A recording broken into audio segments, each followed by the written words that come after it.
Taureau, bonjour et bienvenue sur ma chaîne pour votre lecture de fenêtre sur soi, comme je vous l'ai promis.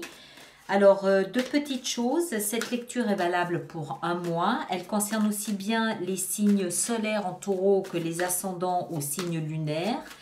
Et puis, je rappelle juste le principe de la fenêtre sur soi. C'est une petite lecture qui est une invitation à l'introspection. C'est une piste de réflexion, des suggestions de réflexion pour peut-être développer quelque chose que vous ressentez, que vous pressentez. C'est l'occasion de regarder en soi ce qui s'y passe, comment, pourquoi et quelques suggestions, encore une fois, de réflexion. D'accord ? Il n'y a pas de prédiction, hein, c'est juste des invitations pour ceux pour qui ça fait résonance, bien évidemment. Les autres, c'est que ça ne vous concerne pas. Alors, on va voir nos amis taureaux.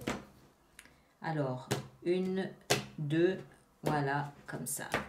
Alors, la préoccupation principale pour vous pour ce prochain mois, c'est la 5 d'épée. Il y a un conflit dans l'air. Alors, que vous le meniez ou qui est mené contre vous, je pense que c'est vous qui êtes en conflit avec quelque chose. Vous hésitez peut-être à baisser les bras, vous hésitez peut-être à poser vos armes par terre, à renoncer, à tourner le dos. Il y a une notion ici d'amertume, il y a une notion de déception, il y a une notion de déception. D'accord ? Vous êtes, je pense, un peu amer, un peu déçu de ce combat. Vous ne vous y attendiez peut-être pas. Vous ne vous attendiez à peut-être pas autant de virulence. Voilà, c'est pas... je ressens cette notion d'amertume surtout. Il y a de l'amertume dans l'air. Alors, on va essayer de comprendre un petit peu ce qui se passe. Il y a un changement aussi avec ça. Il y a un changement avec ça. Il y a comme une évolution de votre part. Parce qu'il y a de l'amertume, automatiquement, ça va générer chez vous une maturité. C'est une leçon.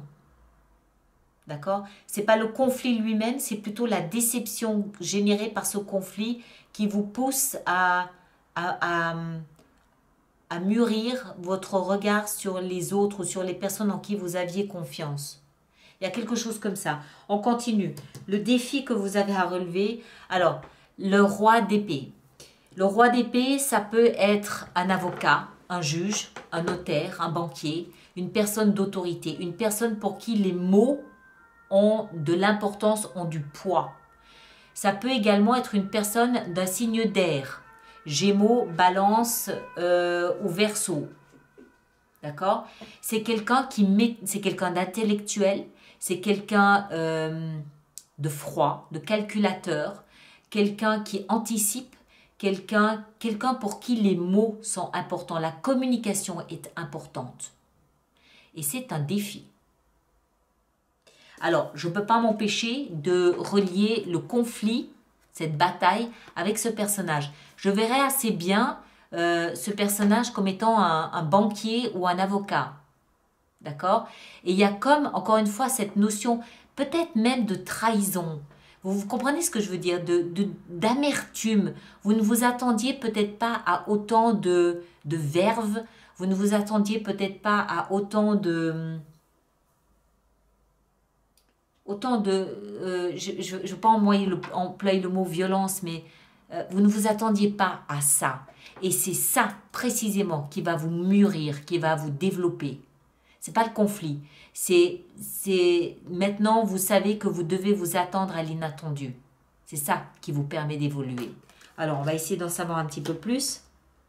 Le passé, eh oui, le passé était fait d'espoir. Le passé était fait de... Vous étiez peut-être aussi un petit peu la tête dans les étoiles par le passé.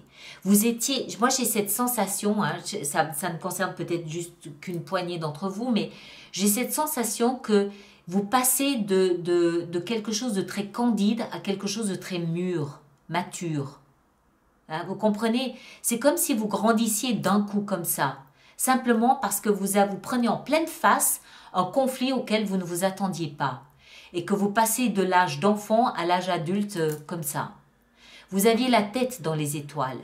Vous viviez peut-être dans un monde un petit peu où tout est beau, tout est simple, tout le monde est gentil, tout va bien. Enfin, c'est pas de la naïveté, c'est peut-être de la candeur. C'est-à-dire que vous ne pensiez pas avoir à vous battre contre cette personne-là ou contre cette institution-là. C'est la surprise qui vous fait évoluer. Vous comprenez ce que je veux dire? C'est pas le conflit en lui-même, le conflit on s'y fait. C'est vous ne pensiez jamais avoir à entrer en conflit avec ce personnage-là ou cette institution. Je pense. Dans votre tête, on a la fin d'un cycle et le début d'un autre. Je vous l'ai dit, vous partez, vous quittez une zone très jeune, candide, adolescent. Non, c'est pas le terme. Très pure, très innocente. Voilà, innocente. Vous quittez un comportement très innocent, hein, une attitude très innocente face à la vie pour quelque chose de beaucoup plus mature. Vous mûrissez avec ça. Le monde, c'est le passage à une autre étape, à l'étape au-dessus. C'est la graduation. Vous évoluez, vous grandissez, vous êtes promu à l'étape suivante. Parce que c'est ce conflit qui vous met une claque et qui vous fait comprendre que vous avez quitté le monde de l'enfance ou l'univers des bisounours et que vous entrez là dans un univers d'adultes, de gens qui peuvent se faire du mal. Hein? Il y a quelque chose comme ça. Dans vos fondations, ce qui vous porte, c'est l'amour. Punaise, mais c'est pas vrai. C'est comme si vous aviez rencontré quelqu'un. Alors, je dois pas dire ça comme ça. Effacez ce que je viens de dire. Ce qui vous porte ici, les fondations, c'est l'amour d'une personne pour vous. Voilà, c'est comme ça que je dois le dire. Il n'y a pas forcément une rencontre, d'accord? Ça peut être quelqu'un que vous connaissez depuis 20 ans. L'amour d'un partenaire pour vous porte et vous permet de vous soutenir à travers cette évolution. Voilà, point. Hein? Ça peut être l'amour d'un de vos parents, ça peut être l'amour d'un de vos enfants, ça peut être voilà, une cousine, que sais-je, mais il y a l'amour de quelqu'un qui vous connaît très bien, quelqu'un qui vous lie par cœur, qui vous porte et vous aide à traverser cette période. L'issue de tout ça, la construction lente et méthodique de votre avenir. Vous bougez, vous avancez avec la lenteur dont nos amis taureaux sont, familiers. Vous avancez lentement, vous ne voulez pas prendre le risque de vous faire déstabiliser à nouveau. Vous avancez lentement, vous procédez lentement, vous faites un pas après l'autre en vous assurant que le sol est bien stable et bien solide là où vous mettez les pieds. Ça peut nous parler d'un déménagement, ça peut nous parler d'un voyage à l'étranger, ça peut nous parler d'un changement de vie, mais sûr et lentement. Et cette fois-ci, c'est vous qui bâtissez. Cette fois-ci, c'est vous qui construisez, qui bâtissez en fonction de cette nouvelle vision que vous avez de votre vie, de vous, de la vie, des autres, voilà. Ce changement de perception de la vie vous permet désormais de bâtir, de construire beaucoup plus solidement votre existence. C'est pas des sables mouvants, c'est solide, c'est stable. Par contre, vous prenez votre temps. Hein? Vous êtes taureau, vous prenez votre temps. Vous n'allez pas à la va-vite, vous voulez vous assurer que vous n'allez pas devoir défaire ce que vous êtes en train de faire. Donc, vous prenez votre temps pour le construire. Si la vie, l'univers, le soleil, Dieu et la mer, ou ce que vous voulez, vous donnez le nom que vous voulez à cette énergie, avait un conseil à vous donner, lequel serait-il? Allons voir. Quel conseil peut-on donner à nos amis taureaux? Quel conseil peut-on donner à nos amis taureaux? 4 d'épée, ouais. Ah ben, j'ai pas vu qu'il y en avait une qui était restée là, 3 de bâton. 4 d'épée, vous êtes, durant cette période, moi j'ai le sentiment que vous êtes, durant cette période, blessé, meurtri. Encore une fois, ce conflit a laissé ses séquelles en vous.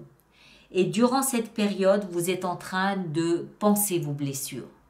Encore une fois, ça n'est pas le conflit qui vous fait du mal, c'est, je pense, la provenance du conflit qui vous blesse et qui vous fait mûrir et évoluer. Et durant ce temps, vous mettez à profit cette période pour penser vos blessures, pour vous soigner et pour recharger vos batteries. D'accord? Vous prenez du temps pour vous. Vous êtes, encore une fois, vous avez le temps. Hein? Vous prenez le temps d'avancer. Et pendant ce temps, vous vous soignez. D'accord? Vous prenez du temps pour vous. Voilà mes chers. Merci de partager, de liker, de me laisser vos commentaires, de vous abonner si ça n'est pas déjà fait. Et on se retrouve autour du 24-25 septembre pour les lectures intuitives du mois d'octobre. Je vous invite également à aller voir mon nouveau site internet dont le lien est ici dessous pour voir un petit peu comment tout cela est désormais organisé. Voilà, merci beaucoup et à très bientôt.